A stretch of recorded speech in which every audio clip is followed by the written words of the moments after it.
Exercise 1.2 को शुरू करने से पहले थोड़ा सा और जानकारी ले लेते हैं कि 1.2 में क्या क्या चीज़ें जो है वो हमारे काम में आ सकती है, हमें किन किन चीज़ों के बारे में जानकारी होना चाहिए। तो सबसे पहले आपको जानकारी होना चाहिए अभाज्य गुणनखंडन के बारे में। अभाज्य गुणनखंडन, सबसे पहले आपको ये पता होना चाहिए कि अभाज्य संख्या किसको कहते हैं। अभाज्य संख्या किसको कहते हैं? जो संख्या 1 से और स्वयं से भाग लगे, किसी अन्य संख्या से भाग ना लगे, उसको कहते हैं अभाज्य संख्या। मतलब एक ऐसी संख्या जो 1 से और स्वयं से ही केवल पूरी भाग लगे, उसको अभाज्य संख्या कहते हैं, और अन्य संख्याओं से भाग ना लगे।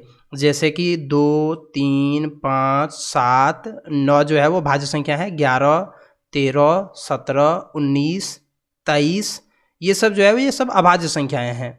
तो अभाज्य गुणनखंड करना, अभाज्य गुणनखंडन करना का मतलब क्या हुआ? जैसे अगर आपको बोल दे कि आप जो है वो 24 का अभाज्य गुणनखंडन कीजिए, तो आप 24 लीजिएगा और इसको इन सभी संख्याओं से एक एक करके भाग दीजिए जिससे जाता है भाग, और फिर इसको गुणनफल के रूप में लिख देना है। मतलब अभाज्य संख्याओं से इसको भाग देना है। तो आप 2 से दे सकते हैं या 3 से दे सकते हैं, दोनों से चाहेगा। 5 से तो ये नहीं जाएगा, तो पहले हम 2 से दे देते हैं। 2 से देंगे तो ये 12, फिर 2 से देंगे तो 6, फिर 2 से देंगे तो 3। अब 2 से नहीं जाएगा, 3 से जाएगा। 3 एकम 3, लास्ट में जब 1 आ गया तो ये सारी संख्याओं को हम इसको गुणनफल के रूप में लिख देंगे। इसी को कहते हैं अभाज्य गुणनखंडन। तो आपको अभाज्य गुणनखंडन के बारे में पता होना चाहिए। एलसीएम और एचसीएफ निकालने की जानकारी होना चाहिए इस विधि से, अभाज्य गुणनखंडन विधि से। अगर आपको जानकारी नहीं है तो मैं वहाँ पर क्वेश्चन ही बनाऊंगा, वहाँ मैं आपको दिखा दूंगा कि कैसे आपको निकालना है। और इसके अलावे आपको थोड़ा सा ये एक फॉर्मूला याद होना चाहिए कि अगर हमारे पास 2 संख्या है ए बी और इन दोनों का हम एलसीएम निकालते हैं और इन दोनों का हम एचसीएफ भी निकालते हैं, मतलब इन दोनों का हम एचसीएफ भी निकाल देते हैं और इन दोनों का एलसीएम भी हम निकाल देते हैं, तो दोनों का जो एलसीएम और एचसीएफ का जो गुणनफल होगा वो इन दोनों के गुणनफल के बराबर होगा। यानी LCM of A B, HCF of A B, दोनों का गुणनफल ए और बी के गुणनफल के बराबर होगा। इसी को हो सकता है कि ऐसे भी लिखा जाता है कि एलसीएम ऑफ इन दोनों नंबर और एचसीएफ ऑफ इन दोनों number is equal to A into B. तो ये एक फॉर्मूला हो गया, इसी फॉर्मूले के आधार पर हम लोग यहाँ पर बनाएंगे। तो सबसे पहले देखते हैं क्वेश्चन नंबर 1 को, और यहाँ पर दिया हुआ है अभाज्य गुणनखंडों के गुणनफल के रूप में व्यक्त कीजिए।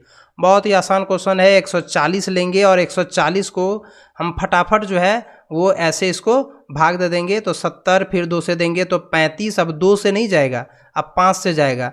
5 सते 35, अब 7 से जाएगा, और फाइनली हम इसको यहाँ पर लिख देंगे 2, 2, 5, 7, 2 गुना 2 गुना 5 गुना 7।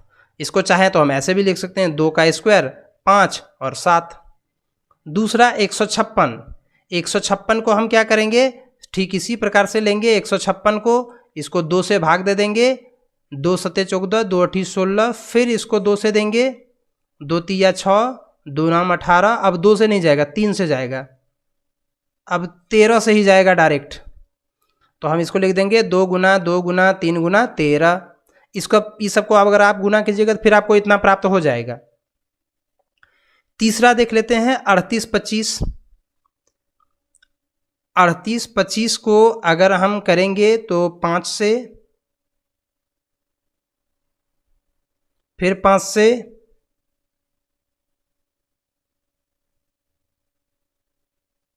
अब इसको देखते हैं कि ये कितना से जाएगा। 153 को एक बार ट्राई कर लेते हैं। 153 17 से जा सकता है शायद, नहीं 3 से भी जा सकता है। 5 1 6 और 3 9 हो जा रहा है, तो 5 तिया 15, सॉरी 3 पचे 15, 3 पचे 15, 3 एकम 3, और फिर 3 से देंगे तो 17, और फिर लास्ट में 17 से देना होगा। तो हम इसको लिख सकते हैं 3 गुना 3 गुना 5 गुना 5 गुना 17। आप लिखते वक्त छोटी संख्याओं को पहले लिखिएगा तो थोड़ा ये देखने में ज़्यादा अच्छा लगता है। चाहे तो आप इसे ऐसे भी लिख सकते हैं, या तो ऐसे भी डायरेक्ट आप लिख दें। अब हमारे पास 2 संख्या बची, 5005 और 7429। तो इन दोनों को भी देख लेते हैं, 5005 और 7429। 5005 और 7429, तो इसको हम देख लेते हैं। तो ये 5005 को हम 5 से भाग देंगे, 0 0 फिर 1। अब जो है इसको देंगे, ये कितना से चल जाएगा, 7 से शायद चल जाना चाहिए, 7 से देखते हैं, 7 एकम 7, उसके बाद 3, 7 चौक 28, 7 से ये चला जाएगा, 7 एकम 7, बचेगा 3, 7 चौक 28, 7 तिया 21। उसके बाद पुनः जो है आप इसको 11 से दीजिए, क्योंकि 3 1 4 और 4 हो जा रहा है। अब इसको 13 से आप दे दीजिए, तो हम इसको लिख सकते हैं 5 गुना 7 गुना 11 गुना 13। इसी प्रकार से आप 74 29 को अगर डिवाइड करते हैं तो 74 29 को ऐसे डिवाइड कर पाना मुश्किल हो जाएगा। ये सब 2 3 5 7 से नहीं जा रहा है, 17 से ट्राई करेंगे। 17 से अगर ट्राई करते हैं तो ये हो जाएगा 17 चौका 68, बचेगा 6, 17 तिया 51, बचेगा 11, 17 7 19। अब ये कितना से जाएगा, 19 से देखते हैं, 19 दूना 38,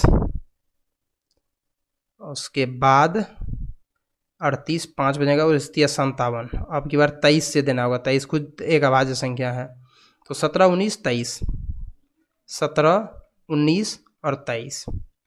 इस प्रकार से आप 1 नंबर वाले क्वेश्चन को आसानी से सॉल्व कर सकते हैं। अब हम लोग चलेंगे अगले क्वेश्चन पर। अगला क्वेश्चन है, पूर्णांकों के निम्नलिखित युग्मों के एचसीएफ और एलसीएम ज्ञात कीजिए और इसकी जांच भी कीजिए कि दो संख्याओं का गुणनफल बराबर एचसीएफ गुना एलसीएम।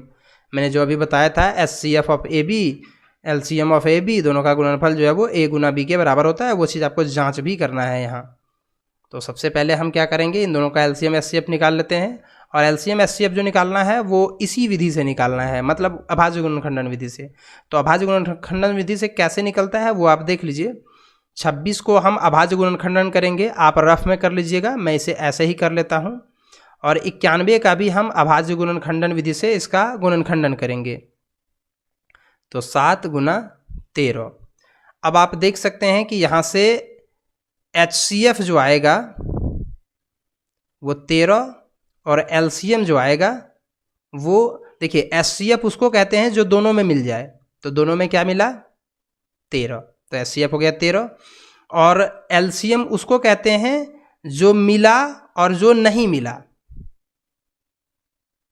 तो इस प्रकार से LCM जो इसका हो जाएगा वो इन तीनों को गुना करके हम लिख देंगे। तो इन तीनों को अगर हम गुना करेंगे तो हो जाएगा 182। अब हमको यहाँ पर इस चीज़ की जांच करना है। तो जांच करने के लिए हम सबसे पहले क्या करेंगे, LHS को लेंगे। ये चीज़ आप जो है वो कॉपी के दूसरे नीचे इधर कीजिएगा, मेरे पास नीचे जगह नहीं है। तो LHS में क्या लिखा हुआ है, दो संख्याओं का गुणनफल। दो संख्याओं का गुणनफल, दो संख्याओं का गुणनफल का मतलब क्या हुआ कि दोनों संख्या को हम गुना करेंगे। 26 गुना 91, तो ये कितना हो जाता है आपको ये लिखना है। तो इन दोनों को अगर हम गुना करें तो हो जाता है 2 3 6 6। ये मैंने पहले ही गुना करके रखा हुआ है, आप इसे गुना कर लें, ताकि मैंने आपका समय बचाने के लिए ऐसा किया हुआ था। अब हम क्या करेंगे, LCM ऑफ 26 91, यानी 26 91 का LCM और गुना HCF ऑफ 26 91, इन दोनों को गुना करते हैं। मतलब हम 182 को गुना करेंगे 13 से, तो ये भी आ जाता है 23 66। अब आप देख सकते हैं कि अगर हम दोनों को गुना कर, दोनों को अगर देखें, दोनों संख्याओं का गुणनफल, ये वाला है RHS, सॉरी मैंने यहाँ पर RHS नहीं लिखा, RHS में इन दोनों का गुणनफल है, तो ये दोनों बराबर हो जा रहा है, लिख देंगे। अतः दो संख्याओं का गुणनफल बराबर, दो संख्याओं का गुणनफल बराबर LCM इंटू HCF। ये जो है ये बिल्कुल सही है, सत्यापित है। आप देख सकते हैं कि हमने जब LHS को लिया था, दो संख्याओं का गुणनफल ये वाला, और फिर इन दोनों को लिया RHS को, तो आप देख सकते हैं इसमें भी उतना ही आया, इसमें भी उतना ही आया। इसमें और भी एक क्वेश्चन है 510 और 92, तो आप उसको बनाते हैं। 510 और 92, इसके अलावा एक अन्य भी क्वेश्चन है 336 और 54, तो उसे भी बनाएंगे, तो उसे भी लिख देते हैं 336 और 54 और एक एक करके दोनों को बनाते हैं। पहले इस क्वेश्चन को बना लेते हैं 510 और 92 को, तो हम लिखेंगे 510 बराबर, और 510 का हम अभाज्य गुणनखंडन करेंगे। तो मैंने सब ऑलरेडी करके रखा हुआ है, मैं उतना आपको यहाँ पर करके नहीं दिखा रहा हूँ क्योंकि वीडियो जो है वो बहुत ज़्यादा लंबा हो जाएगा। तो 2 गुना 3 गुना 5 गुना 17, अगर आप इसका अभाज्य गुणनखंडन करते हैं। 92 का अगर आप करते हैं तो 2 गुना 23।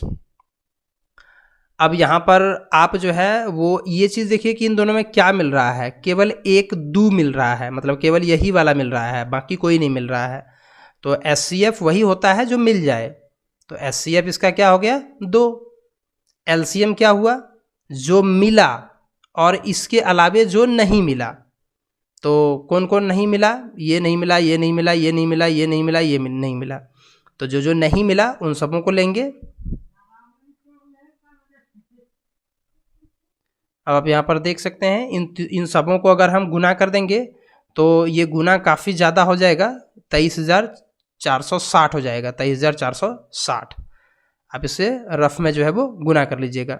अब हम इसको सत्यापित करते हैं। LCM HCF इतना आया, LCM इतना आया। अब इसको हम सत्यापित करते हैं। यहाँ पर हम लिखेंगे सत्यापन। तो सत्यापन हम लिखेंगे तो सबसे पहले हम LHS को लेंगे। LHS मतलब दोनों संख्याओं का गुणनफल, दोनों संख्याओं का गुणनफल। अगर हम दोनों संख्याओं का गुणनफल करेंगे तो हो जाएगा 510 गुना 92। 510 गुना अगर 92 कर दें तो हमारे पास आ जाएगा कुल मिलाकर के 46,920। और हम क्या करते हैं कि अब हम RHS को लेंगे। RHS में क्या है, LCM और HCF का गुणनफल। तो अगर हम इसको लें तो HCF आया है 2, LCM आया है 23,460, और इन दोनों को अगर हम गुना कर दें तो फिर हो जाएगा 46,920। तो आप देख सकते हैं कि LHS बराबर RHS हो रहा है, सत्यापित। इसी प्रकार से तीसरा वाला क्वेश्चन को भी आप सॉल्व करिएगा। मैं यहाँ पर तीसरा वाला क्वेश्चन भी जल्दबाजी में सॉल्व कर दे रहा हूँ क्योंकि आपको तरीका पता चल चुका है, मैं सिर्फ आपको बना करके यहाँ दिखा दे रहा हूँ। 336 को हम अगर अभाज्य गुणनखंडन करेंगे तो कुछ इस प्रकार से आएगा, आप इससे अभाज्य गुणनखंडन कर लें। 54 को अगर हम अभाज्य गुणनखंडन करेंगे तो 54 का आ जाएगा 2 गुना 3 गुना 3 गुना 3। आप देख सकते हैं कि ये वाला 2 मिला और एक 3 मिला, इतनी संख्याएं जो है वो मिली। तो HCF उसी चीज़ को कहते हैं जो मिल जाता है। तो मिला कौन कौन, 2 और 3 यानी 6, 2 तिया 6। जो जो नहीं मिला वो कौन कौन, एक तो जो मिला पहले उसको लिख लेंगे, उसके बाद जो जो नहीं मिला, 3 को 2 नहीं मिला, 2 3 नहीं मिला,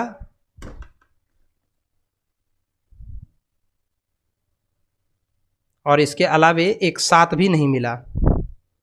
मतलब अब जो है ये कितना हो जाएगा, अगर सबको हम गुना कर दें तो आप इसको गुना कर लीजिएगा, मैं इसे लिख देता हूँ 30 24। अगर आप ये गुना करते हैं तो इतना आ जाएगा। अब फिर इसको सत्यापन करेंगे हम। यहाँ पर सत्यापन में हम सबसे पहले LHS वाला को लिखेंगे, यानी दोनों संख्याओं का गुणनफल। तो दोनों संख्याओं का गुणनफल जो होगा, दोनों संख्याओं का गुणनफल यानी कि 336 गुना 54 अगर कर दें तो ये कितना हो जाएगा, 18,144। और उसके बाद अब हम HCF और LCM का अगर गुणनफल कर दें तो HCF हो गया 6 और ये हो जाएगा 30 24। अगर इसको भी गुना कर देंगे तो 18,144। तो हम लिख सकते हैं फाइनली LHS बराबर RHS, प्रूव्ड। तो इस प्रकार से जो है आप यहाँ पर बना सकते हैं। अगला कहा जा रहा है कि अभाज्य गुणनखंडन विधि द्वारा पूर्णांकों का एचसीएफ और एलसीएम ज्ञात कीजिए, तीसरा नंबर क्वेश्चन में।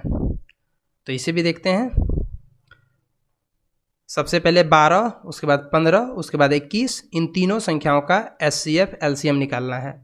तो बहुत ही अच्छा है, इसे सबसे पहले आप अभाज्य गुणनखंडन करें और अच्छा रहेगा कि पावर के रूप में लिख दें। तो मैं इसे यहाँ पर लिख देता हूँ 2 पर पावर 2 गुना 3। इसको हम लिख देंगे 3 गुना 5 यानी 3 गुना 5, और इसको लिख देंगे 3 गुना 7 यानी ये भी हो जाएगा 3 गुना 7, दोनों के ऊपर पावर 1-1, इन सबों के ऊपर पावर 1-1। अब अगर एचसीएफ आपको निकालना है तो जो सब में कॉमन हो रहा है उसी चीज़ को लिखना है। तो आप देख सकते हैं 3 पर पावर 1 सब में है कम से कम, तो आपका ये हो जाएगा आंसर। एलसीएम जो होगा,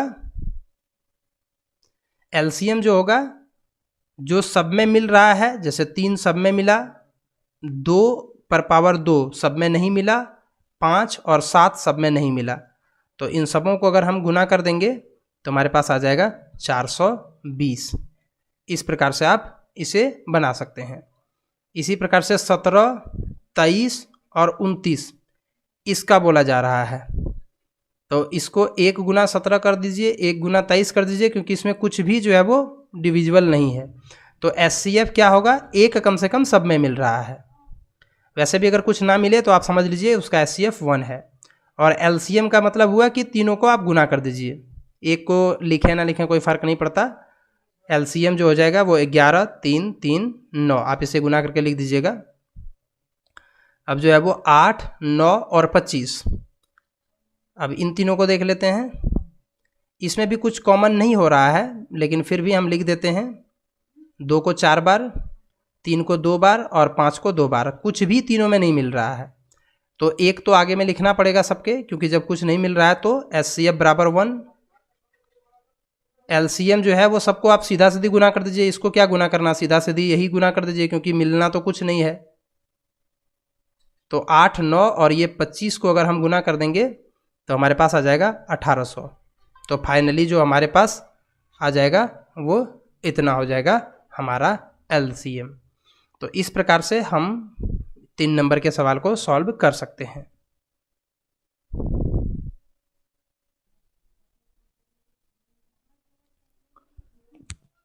अब चलते हैं क्वेश्चन नंबर 4 को देखते हैं। और क्वेश्चन नंबर 4 को अगर आप देखेंगे तो यहाँ पर एचसीएफ दिया हुआ है, एलसीएम निकालना है। तो हम वही फॉर्मूला लगाएंगे, दोनों संख्याओं का गुणनफल, दोनों संख्याओं का गुणनफल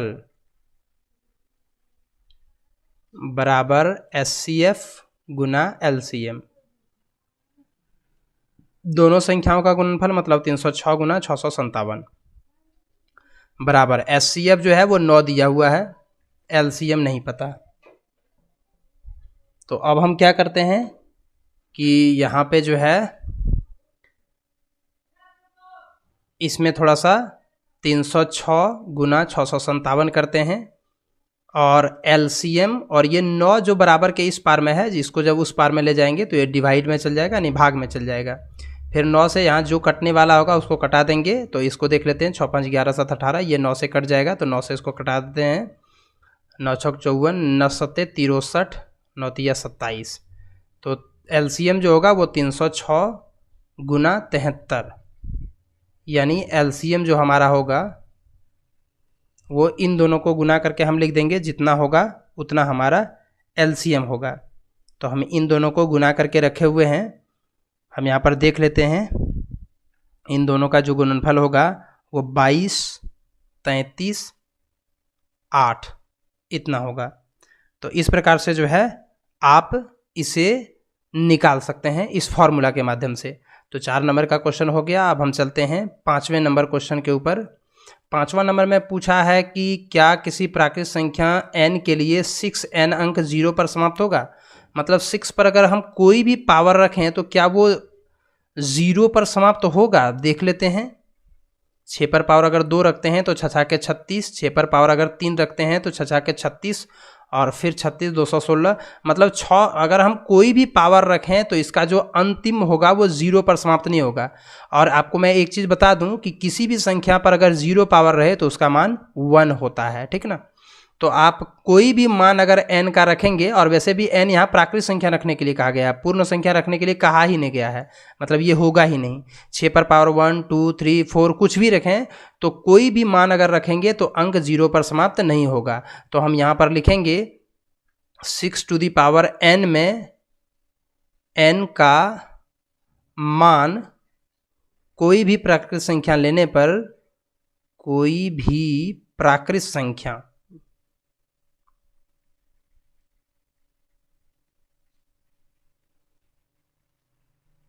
लेने पर 0 अंक पर समाप्त नहीं होगा। तो कोई ऐसा मान ही नहीं है जिसके आधार पर हम बोल सकते हैं कि 0 पर वो समाप्त हो जाएगा, तो ऐसा होगा ही नहीं। अब हम चलते हैं अगले क्वेश्चन पर। यहाँ पर 2 क्वेश्चंस दिया हुआ है और पूछा जा रहा है इन दोनों क्वेश्चंस में कि बताइए ये दोनों भाज्य संख्या क्यों हैं। तो आइए देखते हैं कि ये भाज्य संख्या क्यों है। 7 गुना 11 गुना 13 जोड़ 13। अब हम इसको क्या करेंगे, इसमें से हम 13 को कॉमन कर लेंगे, तो यहाँ बचेगा 7 गुना 11 और यहाँ पर बचेगा 1। तो 13 गुना ये 11 7 77 और 1 78। तो इसको हम लिख सकते हैं 13 गुना, और इसको लिख देंगे 6 गुना 13, 13 6 78। तो आप देख सकते हैं ये जो भी संख्या है ये 13 से और 6 से दोनों से विभाज्य है। तो अगर कोई संख्या 1 से और स्वयं से विभाज्य होता है तो वो भाज्य कहलाता है, लेकिन ये इन दोनों के अलावे 13 से भी विभाज्य है और 6 से भी विभाज्य है, इसीलिए हम इसको बोलेंगे कि ये भाज्य संख्या है। अर्थात दी गई संख्या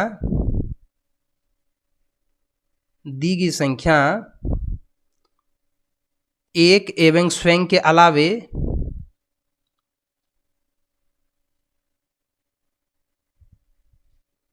13 और 6 से भी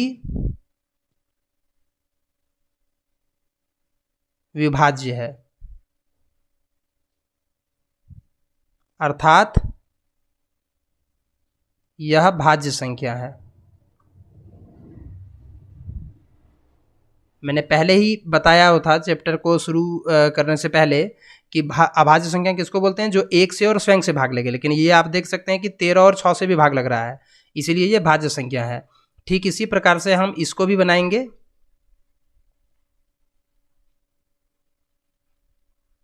इसमें हम क्या करेंगे, 5 को कॉमन करेंगे, तो 7 42 42 और दूना 84 गुना 4 और 3, ये कितना हो जाता है टोटल, हम गुना करके एक बार देख लेते हैं। मतलब एक बार हम ऐसे ही लिख देते हैं 6 गुना 4 गुना 3 गुना 2 गुना 1, और यहाँ पर बचेगा 1 क्योंकि 5 को हमने कॉमन कर लिया, यहाँ से भी 5 गायब और यहाँ से भी 5 गायब। तो 5 गुना, अगर इन सबों को हम गुना करेंगे तो आ जाएगा 1008 और उसके बाद 1, तो 5 गुना 1009। तो इस आधार पर हम बोल सकते हैं कि ये 5 से भी विभाजित है और इससे भी विभाजित है। तो हम लिखेंगे दी गई संख्या 1 और स्वयं के अलावे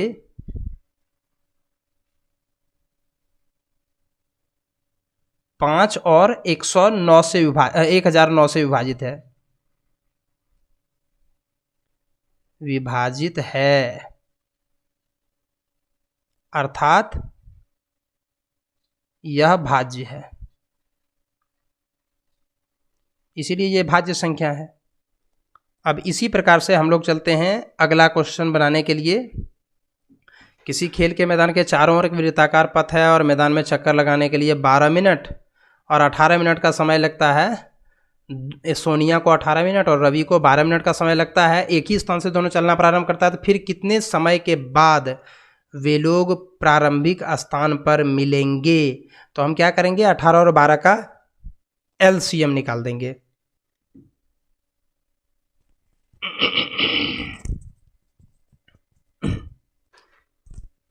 तो हम इसमें क्या करते हैं, 18 और 12 का एलसीएम निकाल देते हैं।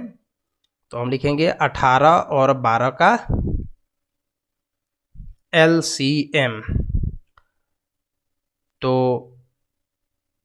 18 का हम लिखेंगे 2 गुना 3 गुना 3 और 12 का लिखेंगे 2 गुना 2 गुना 3। और उसके बाद जो जो मिलेगा, जैसे ये मिल रहा है और ये मिल रहा है, तो एलसीएम बराबर हम लिखेंगे जो जो मिला और जो जो नहीं मिला। तो कुल मिलाकर के 2 तिया 6 दूना 12 तिया 36। तो हम बोलेंगे कि 36 मिनट के बाद जो है वो दोनों पुनः उस स्थान पर मिल जाएगा। तो इस प्रकार से 1.2 चैप्टर जो है वो आपका कंप्लीट होता है।